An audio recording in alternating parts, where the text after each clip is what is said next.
Vous allez bien? Ouais, vous allez bien? Ouais, trop bien, merci. Je sais qu'il fait froid aujourd'hui, c'est un des dimanches les plus froids de l'année, mais il faut qu'on se réchauffe en étant motivé comme ça. Ça fait plaisir d'être ici avec vous, ça fait plaisir de continuer cette série. Nous sommes la Saint-Valentin. Ah, la Saint-Valentin. Fête de l'amour, fête du couple. C'est fou, à part ça, ces dernières années, à quel point cette fête a pris de l'importance.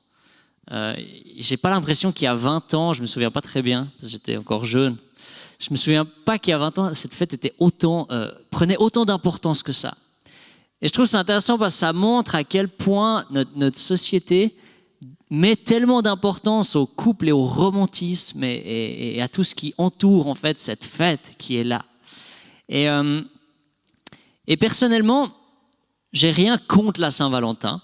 Alors certains disent ouais, c'est une fête commerciale, mais c'est comme Noël, tu vois, une fête une fois par année, Noël, où tu peux rappeler que Jésus est venu dans le monde, puis tu peux passer du temps en famille. Moi, j'ai rien contre une fête comme ça. C'est comme la Saint-Valentin, une fête où tu as une opportunité de redire à ta femme à quel point tu l'aimes, à quel point elle est précieuse, et puis de pouvoir l'honorer. Ben franchement, tant mieux. C'est cool des fêtes comme ça. Il peut y en avoir assez. Donc, j'ai rien contre la Saint-Valentin. Mais je crois que notre société a oublié un fondement du couple qui est tellement important. Et j'ai envie je l'ai un petit peu articulé de cette manière-là.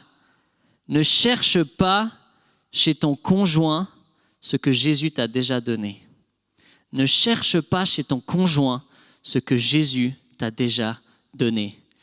Et moi, je trouve que cette phrase, elle est tellement vraie parce que on a tendance à aller rechercher chez l'autre ce qui nous manque.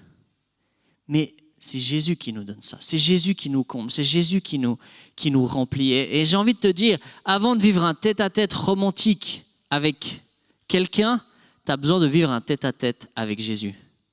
Avant d'aller au restaurant et de vivre un tête-à-tête personnel, romantique avec quelqu'un, tu as besoin de vivre un tête-à-tête avec Jésus. Et moi, je crois que si tu es là ce soir ou que tu nous suis sur YouTube, tu as choisi la bonne part. Parce qu'on a besoin de Jésus qui nous remplisse pour pouvoir vivre des couples qui sont sains.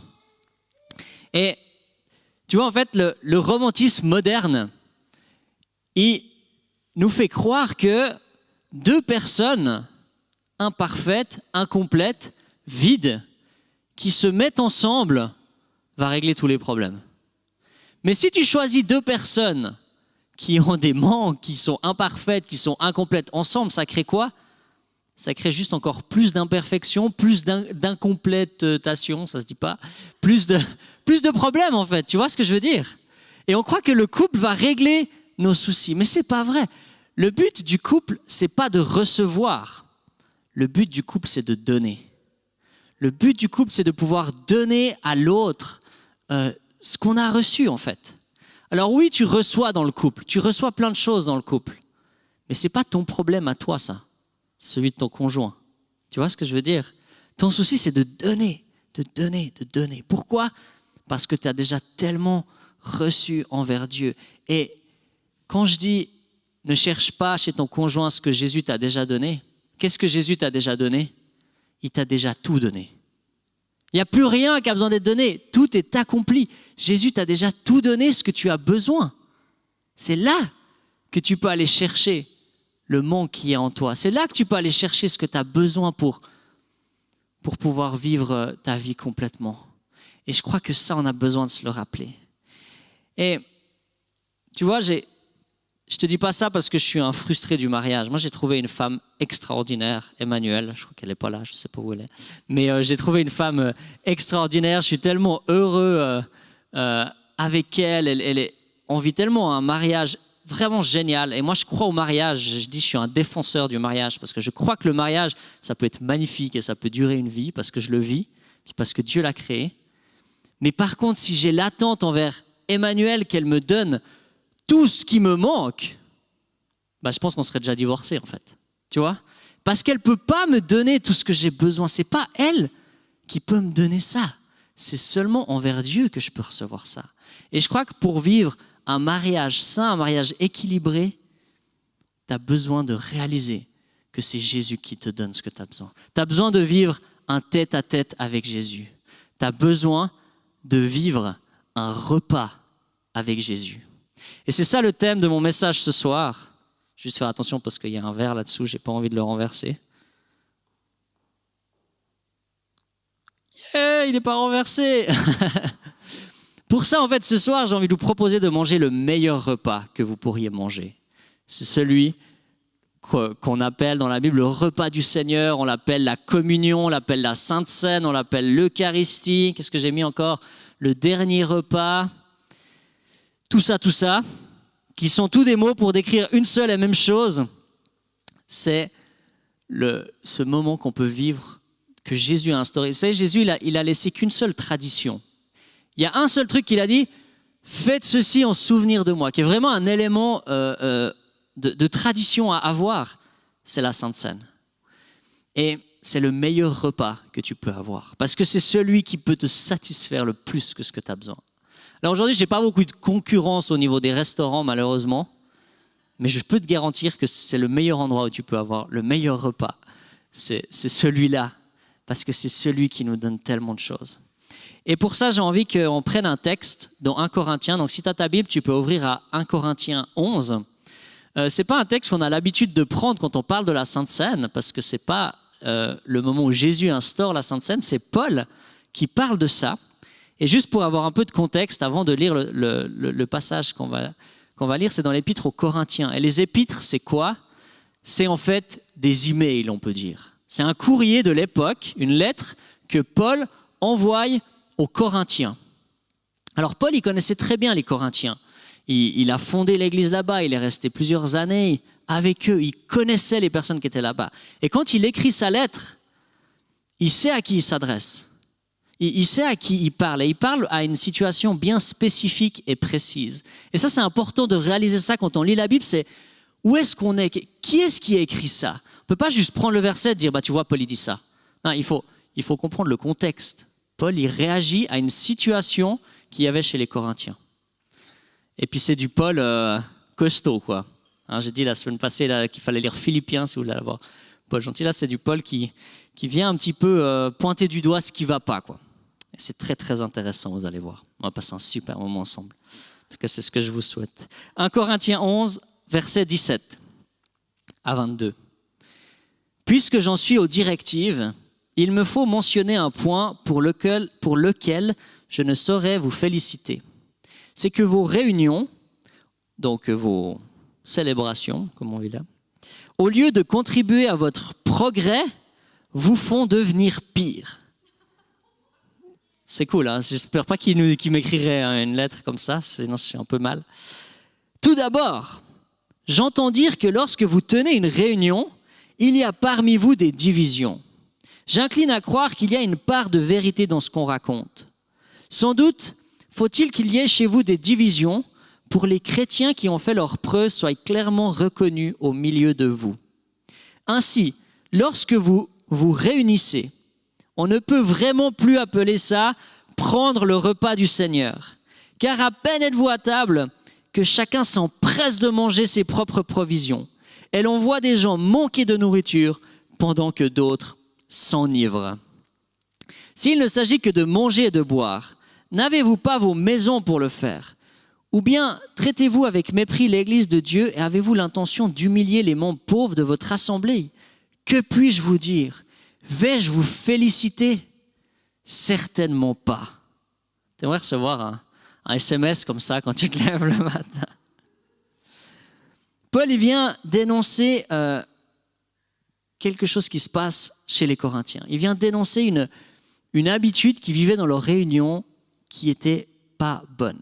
Alors, ce qu'il faut savoir, c'est que j'ai mis sur Maps une image de où Corinthe se situe.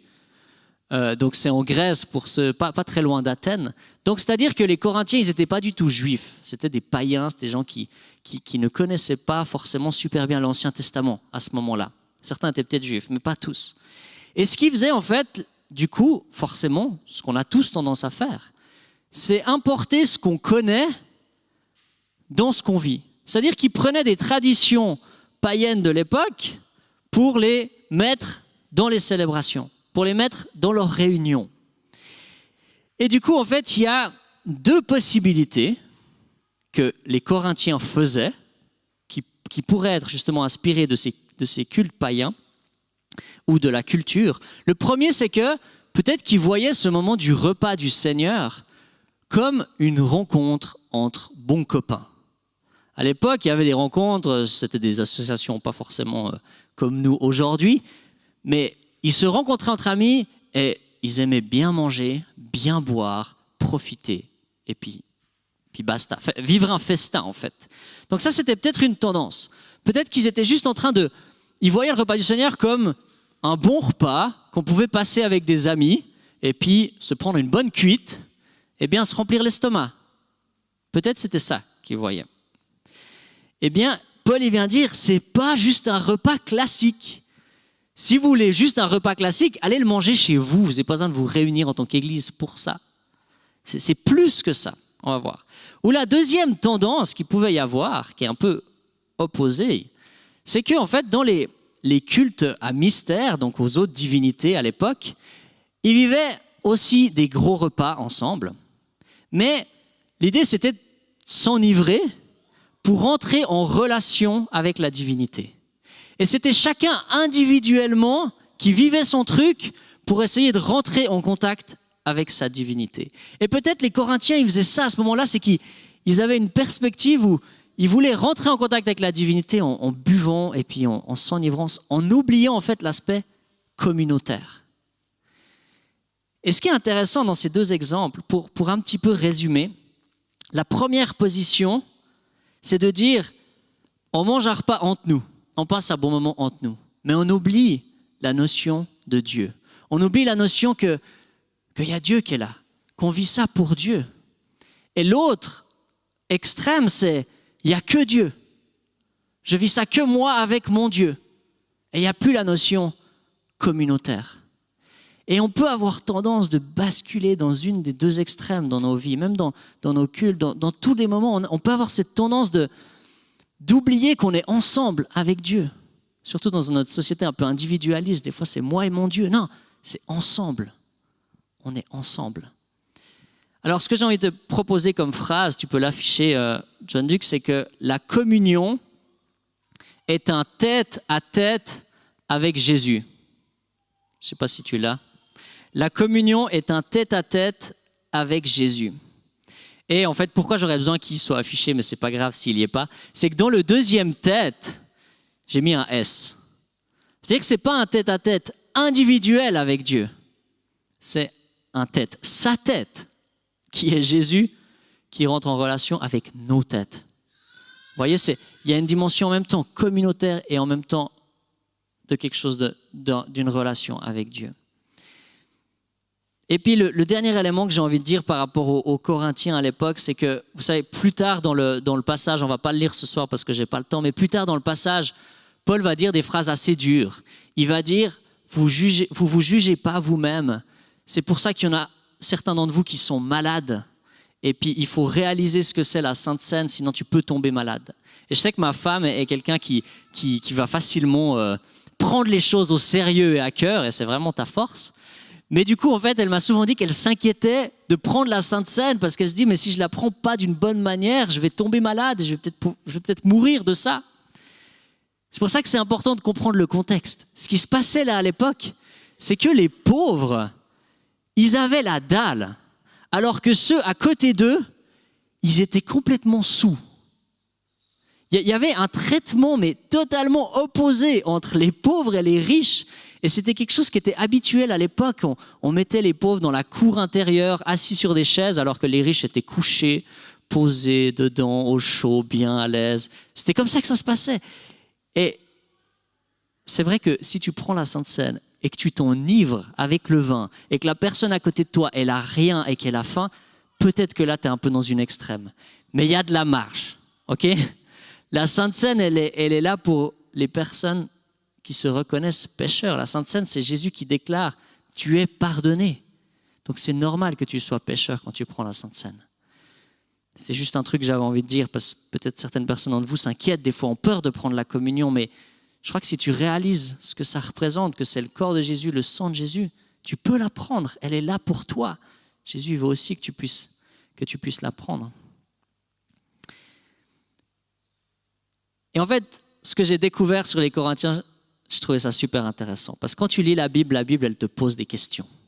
Et la question que ce texte m'a posée, c'était qu'est-ce que vous, à ICF Bulle, vous importez d'éléments culturels dans votre culte? Vous voyez, on voit les Corinthiens, ils étaient influencés par ce qui se vivait culturellement et ils importent ça dans le culte et ils vivent quelque chose de décalage. Je me suis dit, nous, qu'est-ce qu'on importe? Qu'est-ce qu'on vit dans le repas du Seigneur qui est importé de la culture? Alors, c'est une question que tu peux aussi te poser, puis tu peux avoir ta réponse. Mais moi, l'élément que rapidement j'ai eu comme révélation, c'est que j'ai vraiment eu cette révélation qu'en fait, on a tendance à vivre une sainte scène fast-food. On a tendance à vivre une sainte scène McDonald's. C'est-à-dire que on arrive, en plus c'est un drive-in là, hein. Tu prends en arrivant, tu t'asseyes, tu consommes et tu repars. Et je sais pas pour toi, mais moi je vois j'ai tellement ce défi dans ma vie où on est tellement formaté de cette manière-là, où les choses doivent aller vite, les choses doivent s'enchaîner. On ne sait plus prendre le temps. On ne sait plus s'arrêter et apprécier vraiment ce que les choses ont. Moi, je vois dans ma relation avec Dieu, c'est tellement mon défi.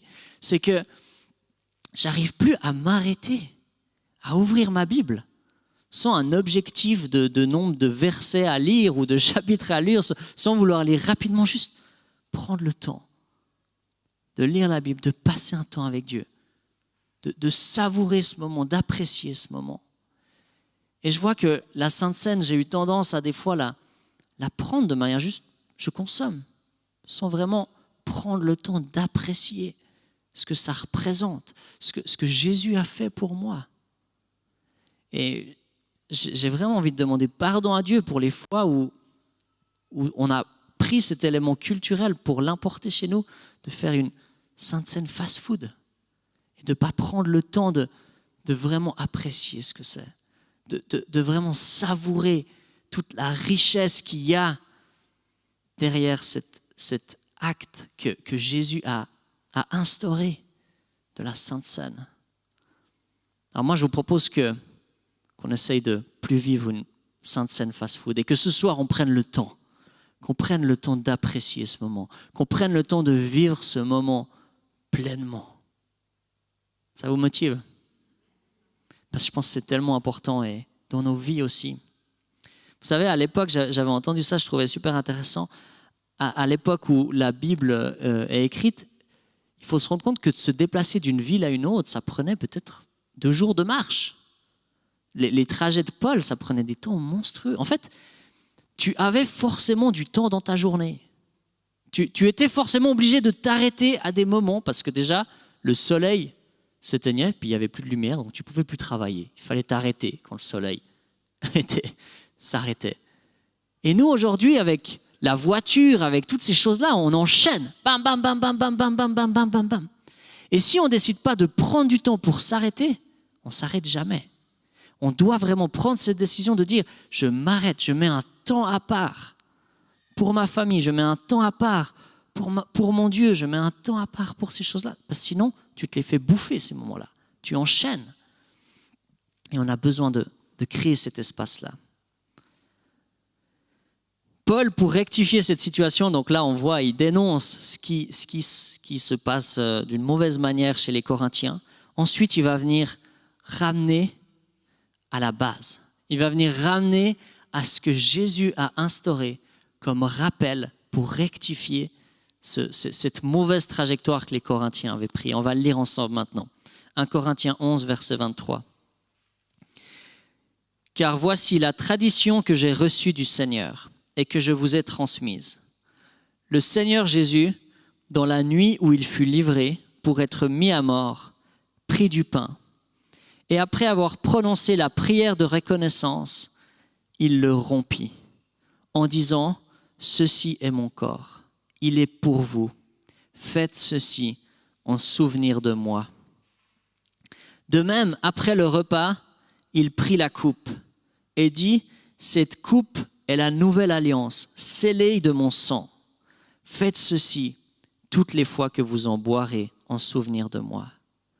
Donc chaque fois que vous mangez de ce pain et que vous buvez de cette coupe, vous annoncez la mort du Seigneur, et ceci jusqu'à son retour. C'est magnifique ce passage parce que Paul rappelle les paroles que Jésus a dit au moment du dernier repas. Et l'épître aux Corinthiens était écrite avant les évangiles. Du coup, c'est super intéressant de voir que c'était connu à l'époque, ces paroles que Jésus a prononcées, elles étaient déjà connues dans l'Église.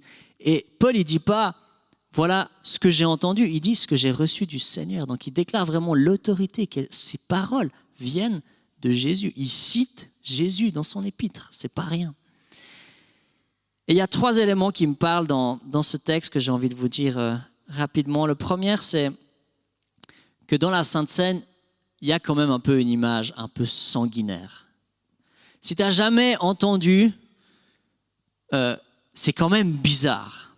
Manger le corps de Jésus, boire le sang de Jésus, il y a quand même quelque chose de spécial, quoi, d'inhabituel. Et c'est pas nouveau ça, parce que les premiers chrétiens étaient traités par les Romains de cannibales. Parce que dans leurs réunions, ils mangeaient un corps humain et ils buvaient du sang humain. C'était des cannibales. C'est ce que les Romains disaient des chrétiens. Parce qu'il y a quelque chose de spécial, il y a quelque chose de dérangeant, quelque chose d'un peu bizarre. Mais en même temps, il y a une vérité spirituelle là derrière qui est tellement forte et qui est tellement belle. Et j'ai envie de vous lire juste une phrase que j'ai lue dans un commentaire pour me préparer pour cette prédication. Pour que cette alliance soit réelle et vivante, pour qu'elle se perpétue, il faut se nourrir de Christ. Que sa personne nous pénètre, que son sang, sa vie circule dans nos veines. Je trouve que c'est tellement fort, cette phrase de ce côté de se nourrir de Jésus, que sa personne vienne nous pénétrer, que son sang puisse circuler dans nos veines. En fait, c'est saisir ce que Jésus a fait, ce sacrifice que Jésus a fait, ce qu'il a subi sur la croix, c'est saisir ça pour obtenir la vie, en fait, pour être rempli dans nos vies et de pouvoir marcher après lui. Il y a quelque chose de tellement, tellement fort. Mais oui, c'est un peu bizarre. Et puis, il faut l'accepter que c'est un peu bizarre. Mais c'est tellement beau. Il y a une portée qui est tellement forte là derrière. Le deuxième élément que je trouve super intéressant dans ce texte, c'est que si tu compares au récit des évangiles, c'est une version un peu plus courte. Il y a moins d'éléments que quand Jésus il instaure la scène dans les évangiles. Donc, il y a par exemple, il prend la coupe, il donne la coupe. Enfin, il y a plus d'indications de ce que Jésus fait que ce qu'on a là. Mais il y a un élément que je trouvais hyper interpellant qui reste là-dedans. C'est-à-dire que Paul, il va à l'essentiel dans cet épître. Il met vraiment le plus important. Et il y a un élément là-dedans, c'est que Jésus rompit le pain. Jésus, il rompt le pain. Et c'est tellement fort cette image, je trouve beau que Paul le mentionne à ce moment-là, parce que c'est quelque chose de super fort. Que le corps de Jésus a été cassé pour toi. Que le corps de Jésus a été brisé pour toi. Par amour pour toi. Et j'ai entendu un autre élément que je trouvais super intéressant. C'est qu'en fait, pour faire du pain et du vin, comment est-ce qu'on fait du pain? Quel est l'aliment principal pour faire du pain? C'est de la farine. Et comment est-ce qu'on fait de la farine? On prend du blé. Pour ceux qui ont l'œil, c'est pas du blé, c'est du sarrasin. Je n'avais pas de blé à la maison. On prend du blé et puis qu'est-ce qu'on fait? On l'écrase. On l'écrase. Je ne veux pas l'écraser trop fort. On l'écrase. On le brise. Et de nouveau, c'est une image de ce que Jésus a fait pour nous. Il a été brisé, il a été écrasé par amour pour nous. Et comment est-ce qu'on fait du vin? On prend du raisin et on l'écrase. On l'écrase. Et puis c'est comme ça qu'on obtient du vin. Et de nouveau, Jésus a dû être écrasé, a dû être brisé pour nous. On voit que cet élément, il est tellement présent du corps de Jésus qui a dû souffrir pour nous, qui a dû être brisé pour nous, parce qu'il nous aime.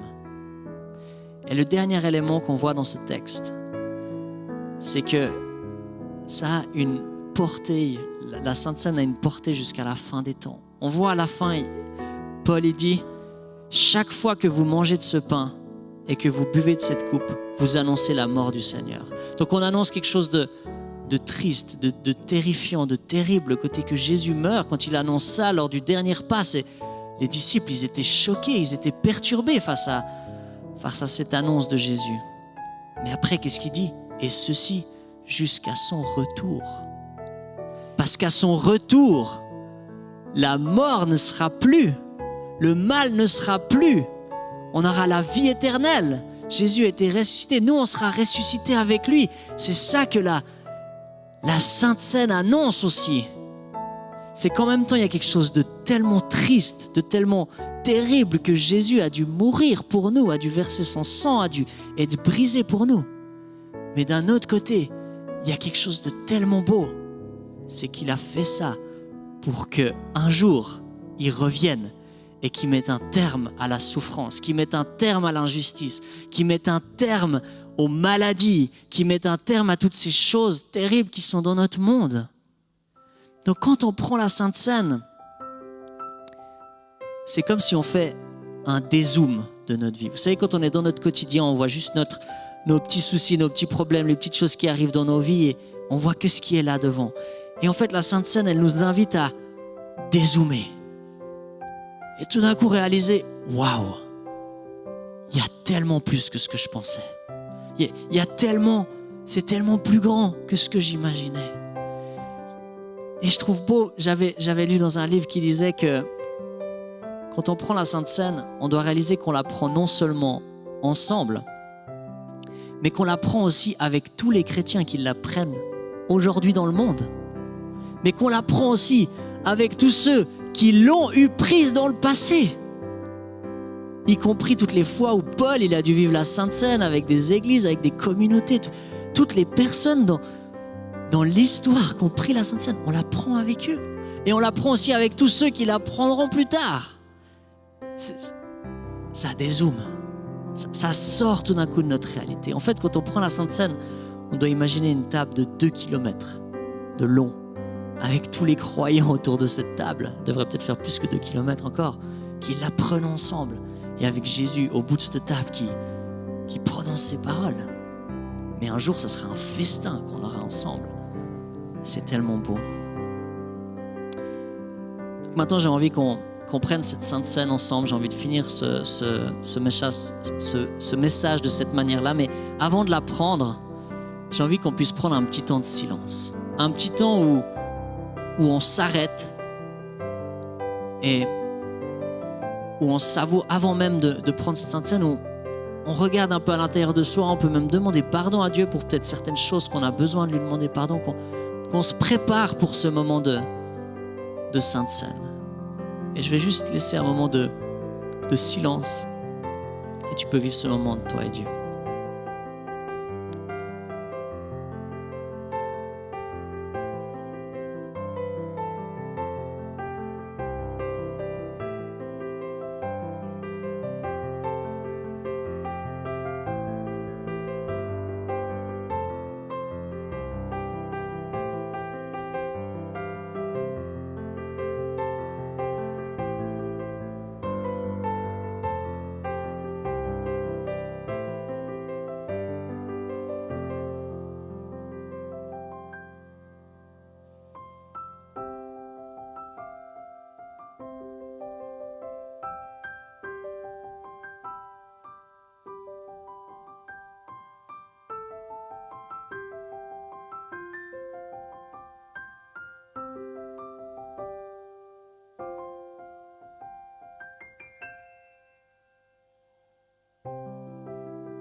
Et Jésus prit le pain et il le rompit.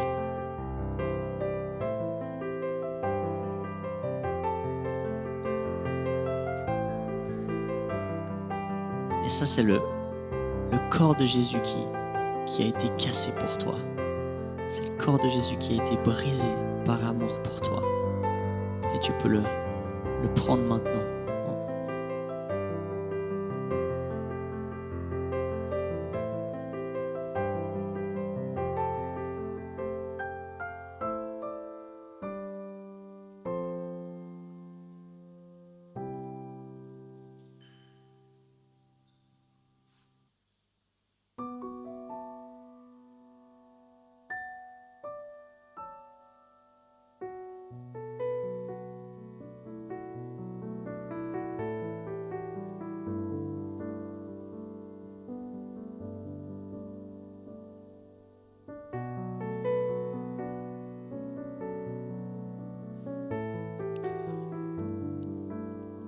Et ensuite, il prend la coupe et il déclare que ce vin est son sang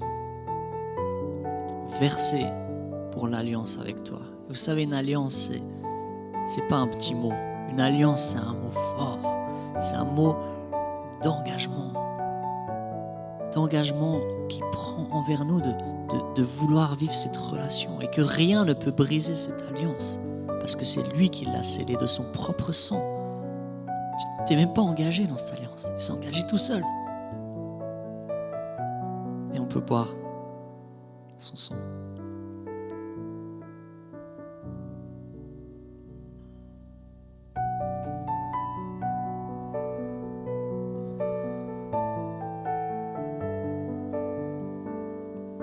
Merci Jésus parce que tu nous as laissé cette tradition pour qu'on puisse vraiment expérimenter ce que tu as fait pour nous. Expérimenter dans le goût, dans le toucher, dans l'odorat, dans toutes ces choses. Et tu as fait ça pour qu'on puisse saisir à quel point tu as été prêt à tout donner pour nous. Saisir à quel point tu t'es sacrifié par amour pour nous. Que tu étais prêt à verser ton sang pour faire une alliance avec nous. Que tu étais prêt à donner ton corps brisé par amour pour nous. Seigneur, je te prie, Saint-Esprit, je te prie que tu puisses venir maintenant et que tu puisses venir nous remplir de joie. Qu'on puisse réaliser cette dimension que tu vas revenir. Que tu vas mettre un terme à toutes ces choses et que tu vas instaurer ton royaume de justice, d'amour, que la maladie n'existera plus, que les souffrances n'existeront plus. Seigneur, c'est une réalité et tellement souvent on n'arrive pas à la saisir. Et Saint-Esprit, je te prie que maintenant tu puisses venir nous faire goûter à ça, nous permettre de nous rendre compte que c'est pas juste une belle histoire, c'est pas juste idéaliste, c'est ta vérité. Et c'est vraiment ce qui va se passer. Donne-nous la foi de s'accrocher à ça et de tirer espoir de ça, Seigneur. Amen. Maintenant, on va prendre le chant